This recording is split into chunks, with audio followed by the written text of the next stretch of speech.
ভ্যারাইটিটার নাম হলো Vietnam white. ছাদ বাগানে 2 বছর ধরে রয়েছে। এই বছর প্রচুর পরিমাণে ফল হয়েছে। গাছটা একটু অগোছালো ছিল, আজকে পুরোপুরি ছেটে দিলাম। কিছু সমস্যা হয়েছিল, এখানে একটু পচন লেগেছিল, তো ওই ডালটা আমি সম্পূর্ণ গোড়ার থেকে কেটে দেবো। দেখো পচনটা কীভাবে লেগেছে। এরকম যদি পচন লাগে তো রাখতে হবে না, গোড়ার থেকে কেটে দেওয়াই ভালো। কেননা এই পচন ফাঙ্গিসাইড দেওয়া যায় পরিষ্কার করে, কিন্তু যেহেতু গোড়ার থেকে আরেকটা ডাল উঠেছে, আমি এটা পুরোপুরি কেটে দিলাম।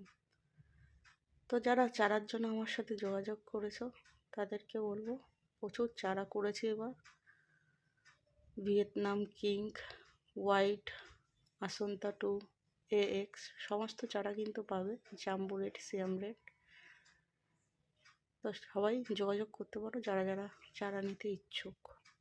তো এখানে কেটে দিলাম, এখানটা ফাঙ্গিসাইড লাগিয়ে দেবো। যেহেতু এখান থেকে আরেকটা ডাল বেরিয়েছে তাই আমি এটা পুরো কেটে দিলাম। তো এখন কিন্তু হার্ড পোনিং চলছে, তারপরে তোমাদের পরের আপডেট আবার দেব।